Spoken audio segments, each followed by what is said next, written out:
रुख करेंगे भारत अफ्रीका सम्मेलन का। प्रधानमंत्री नरेंद्र मोदी इस वक्त संबोधित कर रहे हैं। From the desert of the north, where the glory of human civilization shines through the shifting sands of time. From the south, where the consensus of our age has been forged. From Mahatma Gandhi to Albert Luthuli to Nelson Mandela. From the shores of Atlantic that has been at history's tragic crossroads and now at the frontiers of many successes. From our neighbors on the resurgent East Coast, from Africa's heart, where nature is generous and culture is rich, and from the sparkling gems of island states, a very warm embrace of welcome and friendship from India.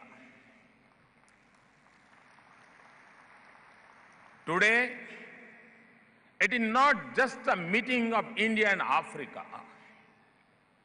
Today, the dreams of 1/3 of humanity have come together under the one roof. Today, the heartbeat of 1.25 billion Indians and 1.25 billion Africans are in rhythm. We are among the world's oldest civilizations. We are each a vibrant mosaic of languages, religions, and cultures. Our histories have intersected since ages. Once united by geography, we are now linked by the Indian Ocean. The currents of the mighty ocean have nurtured the ties of kinship, commerce, and culture through centuries. Generations of Indians and Africans have traveled to each other's land in search of their destiny or by the force of circumstances. Either way, we have enriched each other and strengthened our ties. We have lived in the long shadow of colonialism, and we have fought for our liberty and our dignity. We have struggled for opportunity and also for justice, which is the African wisdom described as the prime condition of humanity. We have spoken in one voice in the world, and we have formed a partnership of prosperity among ourselves. We have stood together under blue helmets to keep peace, and we have fought together against hunger and disease. And as we look to the future, there is something precious that unites us. It is our youth. 2/3 of India and 2/3 of Africa, each under the age of 35 years. And if the future belongs to the youth, then this century is ours to shape and build.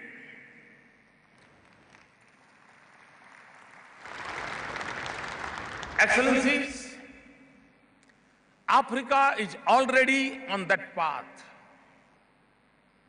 We are all familiar with Africa's ancient achievements. Now, it is modern styles are catching the attention of the world. The continent is more settled and stable.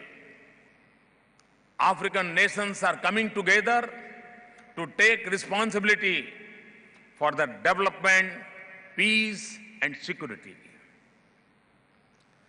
African struggles and sacrifices are upholding democracy, combating extremism, and empowering women. Women now constitute around 20% of the elected members of parliament in Africa. To one who has played a role in that, President Sirleaf, I extend our best wishes on your birthday today.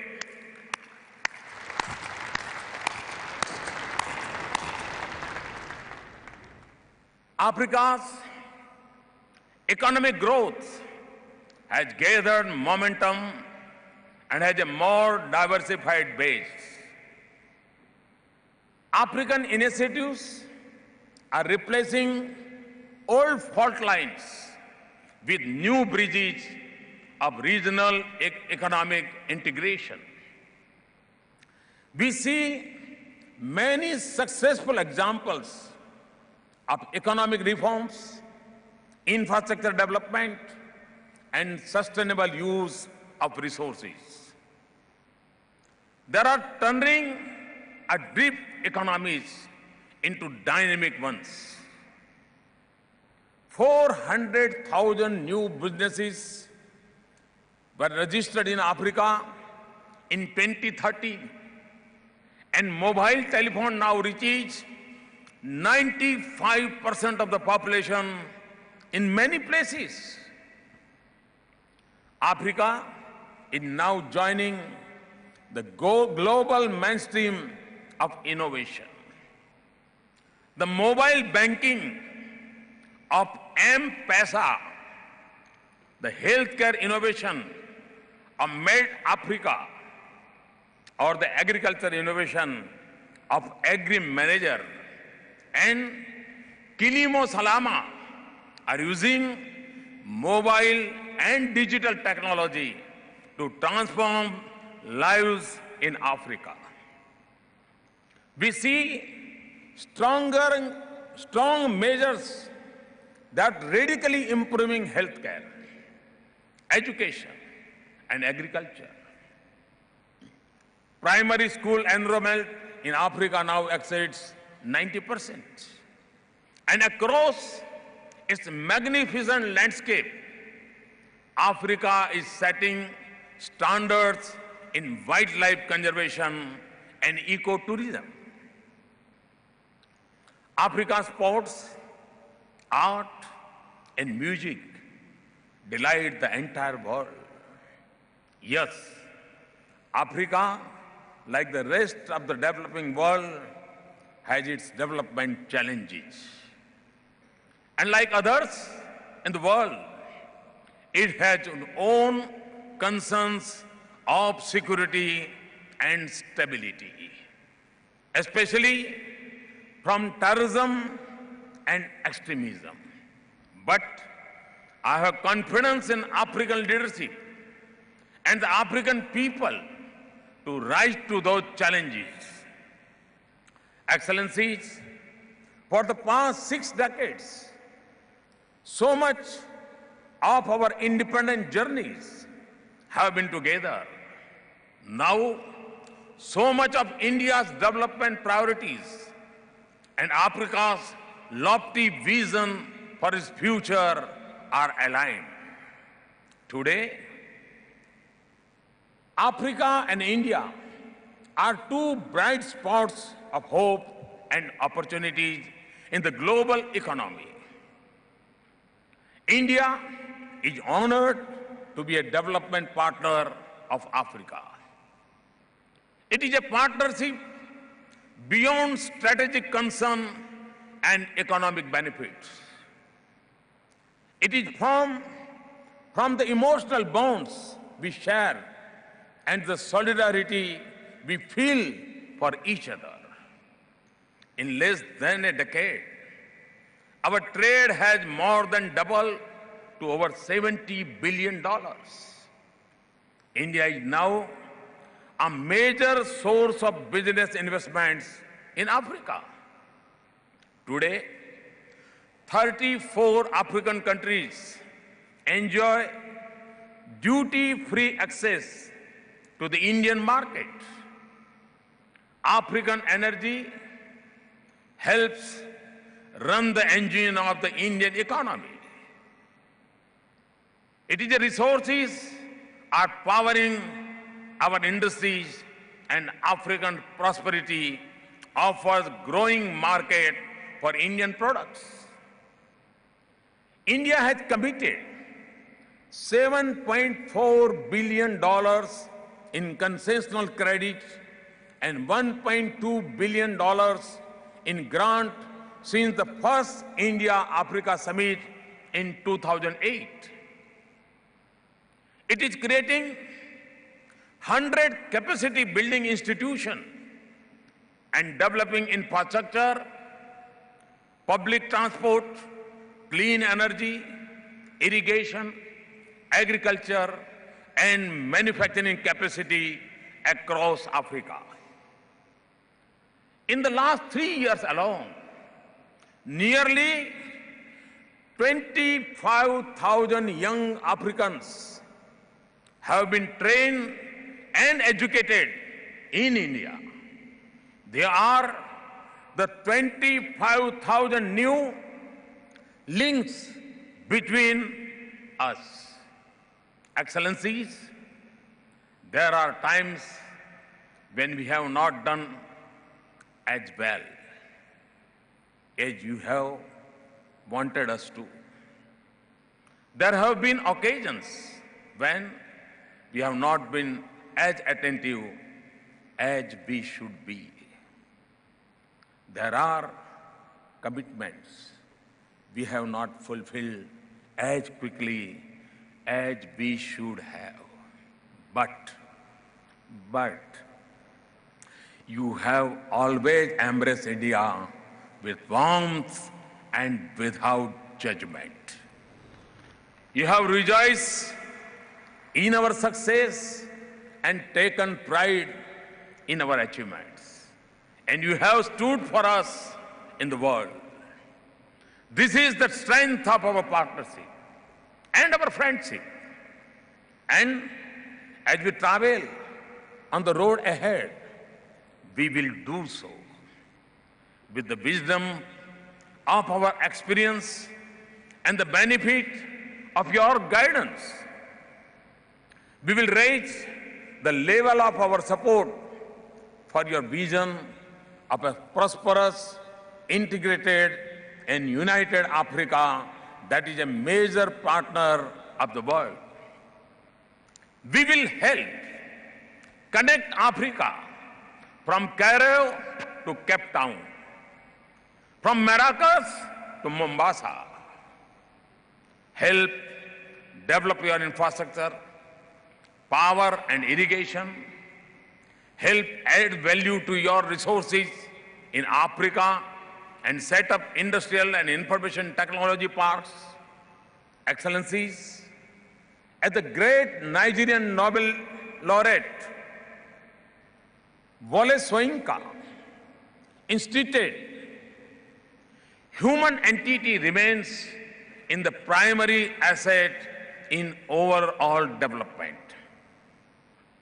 Our approach is based on the same belief that the best partnership is one that develops human capital and institution that equipped and empowers a nation to have the freedom to make its own choices and shoulder the responsibility for its own progress.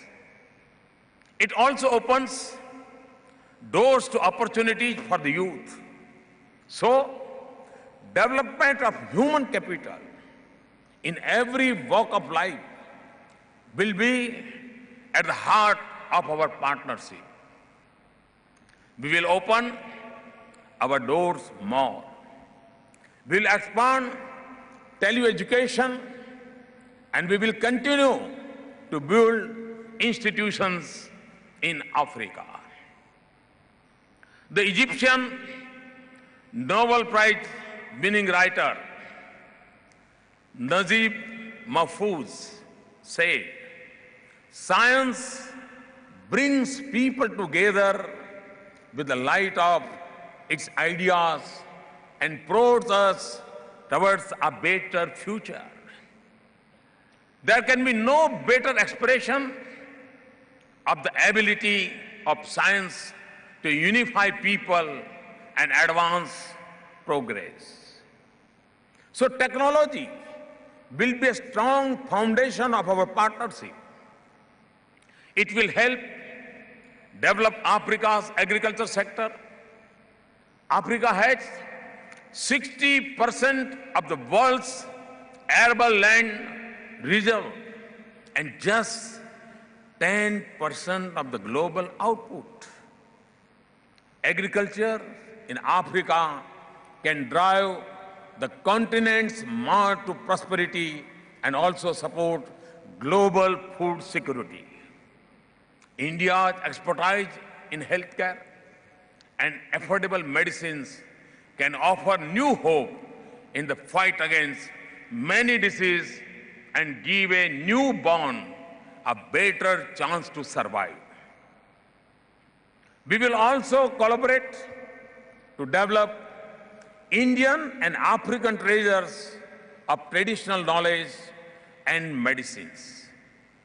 We will make available our space assets and technology. We will use the possibilities of digital technology to transform development, public services, governance, disaster responses, resource management, and quality of life. We will expand and extend the Pan-Africa E-Network conceived by late President APJ Abdul Kalam, which links 48 African countries to India and to each other. This will also help set up your Pan-Africa Virtual University. We will work to reduce digital divide within Africa and between Africa and rest of the world. We will cooperate for sustainable development of blue economy that will become important future drivers of our prosperity. For me, blue economy is a part of a larger blue revolution to reclaim our blue skies and blue waters as we move on the path of clean development. Excellencies, when the sun sets, tens of millions of homes in India and Africa become dark. We want to light up lives of our people and power the future.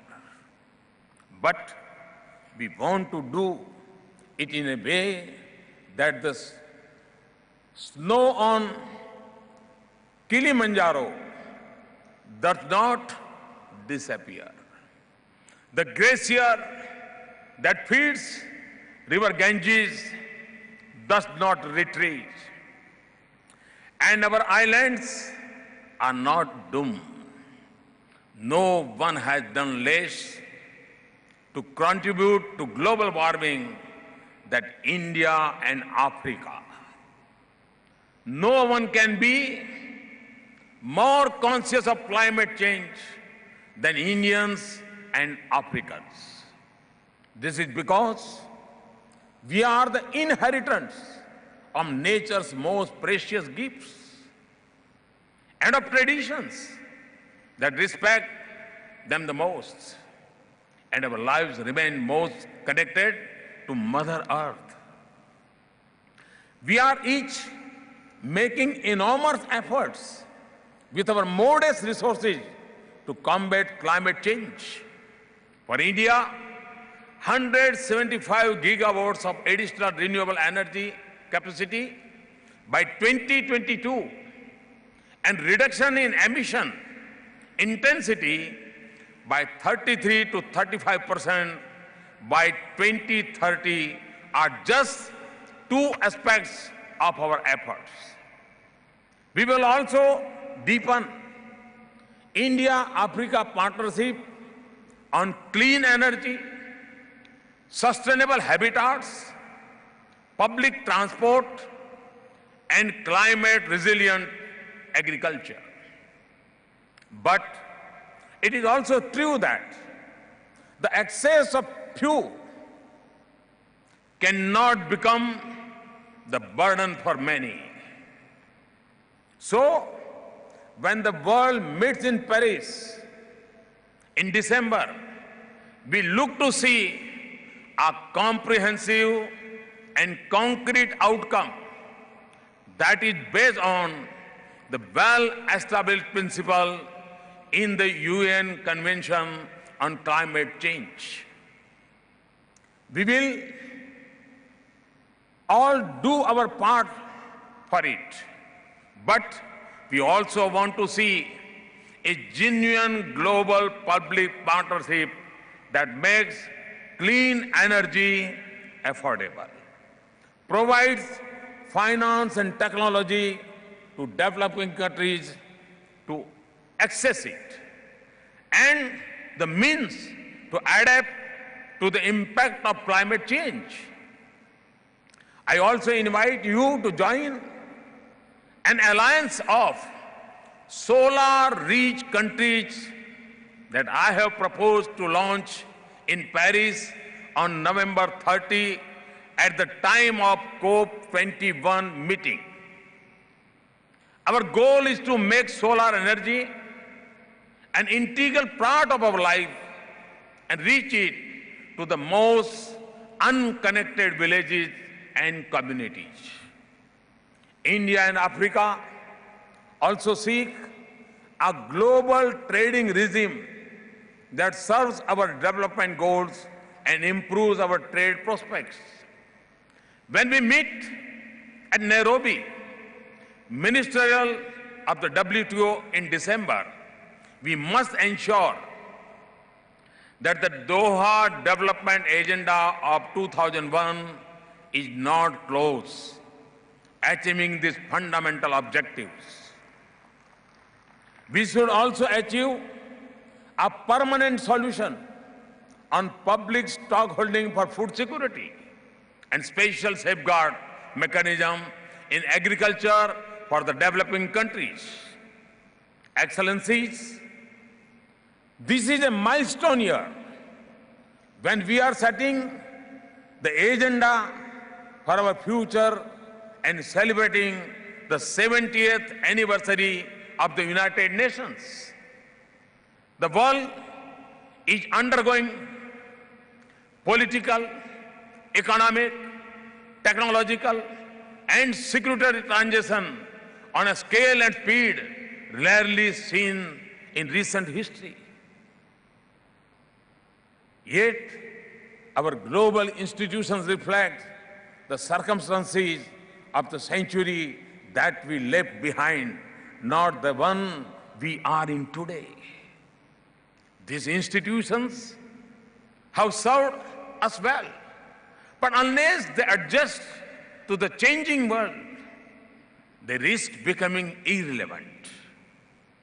We cannot say what will replace them in an uncertain future, but we might have a more fragmented world that is less capable to dealing with the challenges of our era. That is why India advocates reform in global institutions. This is a world of free nations and awakened aspirations. Our institution cannot be representative of our world if they do not give voice to Africa, which is more than a quarter of UN members, or the world's largest democracy with 1/6 of humanity. That is why India and Africa must speak in one voice for reform of the United Nations, including its Security Council.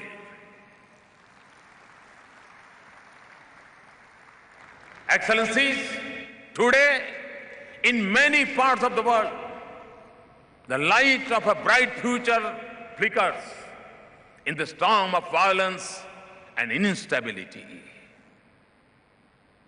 When terror snaps on the streets and beaches, and in malls and schools of Africa, we feel your pain at our own.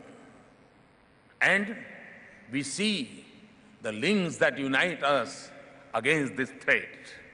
We also see that when our oceans are no longer safe for trade, we all suffer together.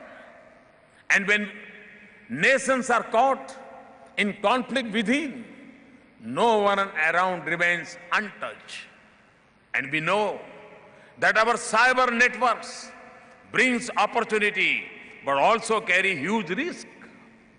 So, when it comes to security, distance no longer insulates us from each other.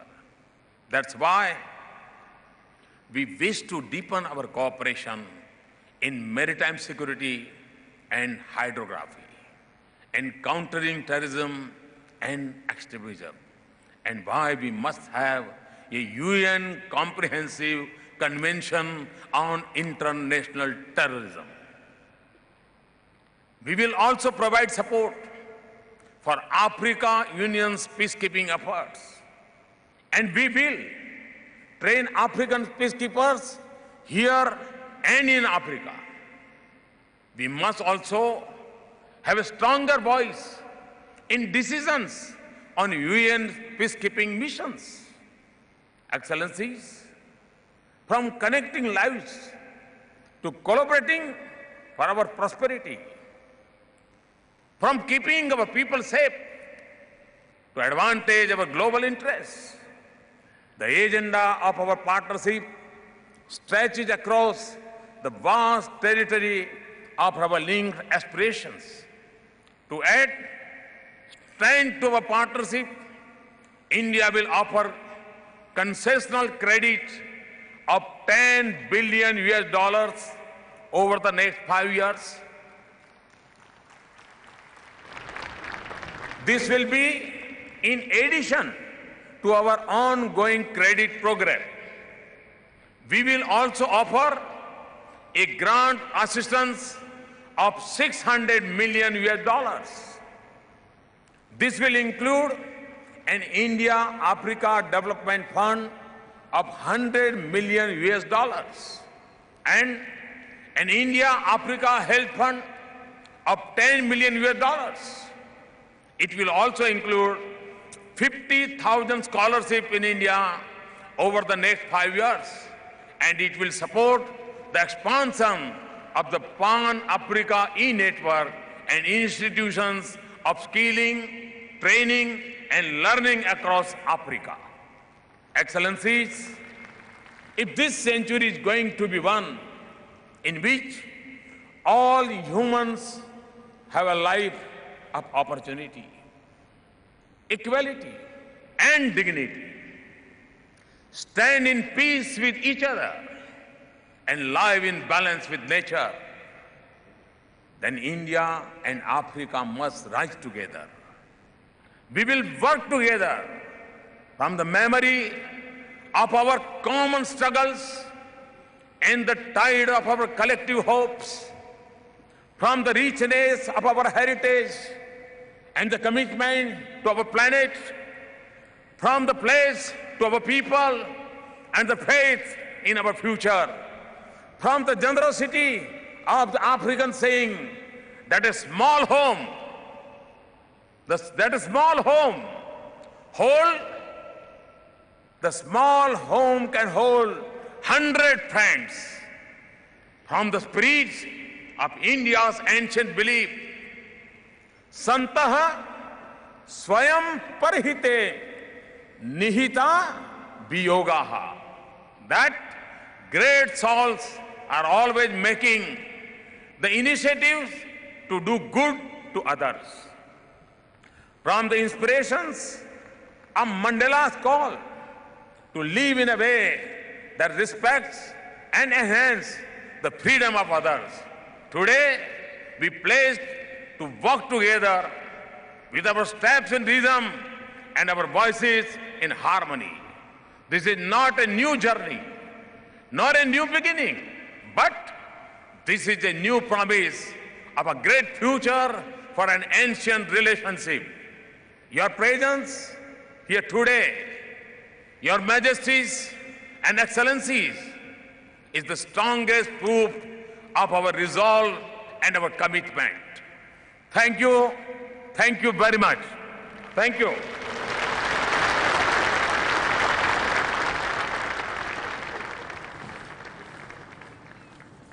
I thank